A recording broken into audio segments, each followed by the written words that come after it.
I am not sure that the monetary system being a pyramid scheme will lead to a collapse. What about the underlying economy? Won't it hold up? Well, to give another concise explanation, in the US, and by extension other similar economies, we have a growing trade and government deficit. We have low personal savings levels, and it has been negative at some points. When it goes negative, it means that we borrowed more collectively than we had in savings. Also, the mortgage crisis is hotting up again. Can you explain that some more? Well, the trade deficit means we import and buy more than we export and sell, and it is increasing.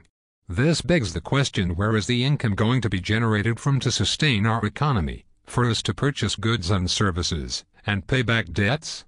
I see. What about the government deficit? The government deficit means that the government borrows and spends more money than it takes in. This begs the question, where is the money going to come from to pay off the debts and fund public services and jobs?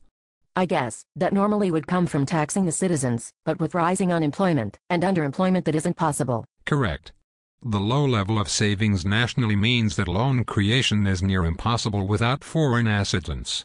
It is only made possible by central banks, stimulus, and foreign countries' purchasing of bonds. I guess the problem is that if foreign countries stop purchasing our bonds or begin to sell them, then credit contracts and the value of our currency crashes. It also seems that if the money pumped into the system by the banks doesn't lead to an increase in production, so we can make and sell things to generate income, then the extra credit and money seems to serve no long-term purpose and just devalues our currency. You were right again. A major problem of our economy has been malinvestment. Our service industry is one example of malinvestment. We make and sell very little, and have built up an overexpanded and unsustainable service industry. We have been borrowing, setting up a service, outsourcing production, and then selling the goods here. But as discretionary income is destroyed due to rising unemployment, underemployment, food and oil prices, and increased taxation, our service-based industry will collapse. Any other examples of malinvestment in our economy which is destined to fall? The housing market is another. The government tried to prop it up, but it cannot due to rising unemployment and underemployment. Foreclosures are at record levels. To summarize, the housing market and the service industry are malinvestments that are destined to crash soon. Something else important to bring up is the existence of the financial derivatives market. Warren Buffett, who is a world-renowned investor, called derivatives financial weapons of mass destruction. Basically, when institutions fail due to this form of financial contract, an incredible amount of other institutions are taken along for the ride that otherwise would have been unaffected. But the dollar is the reserve currency for international trade. Surely as long as our currency is in demand, we can't fall. How long do you think it will be before foreign countries stop buying our bonds, stocks, and get rid of their dollars en masse because they see that the US isn't recovering? The UN have already publicly called for a new reserve currency to replace the dollar. As our currency's value plummets, imports will become extremely expensive. The problem is we need to import food, oil, and other important commodities and goods to keep our current economic structure functioning.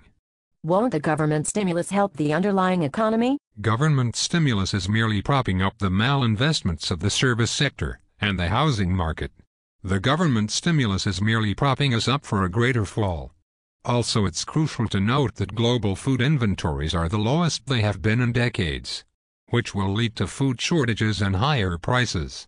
Also, the cost of oil production is rising due to easily accessible and refinable oil being in decline. This will lead to higher prices of things like food commodities, because oil is used to power the means of transporting food. I see that, as well as our monetary system, the underlying economic structure is extremely ominous. Yes. It's extremely ominous for the US and any country economically connected to it. It's also ominous for any country that has a similar economic structure. I'm sure you can see that due to a crashing financial sector, a crashing commercial industry, rising unemployment and underemployment, a devaluing currency, rising import, food, and oil prices, a collapse is inevitable and underway. So what's next? How will this collapse take place? According to Dmitry Orlov, there are 5 stages of collapse: 1. Financial, 2. Commercial, 3. political, 4, social, and 5, cultural.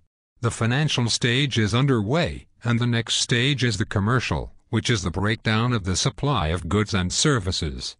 Links in the description box.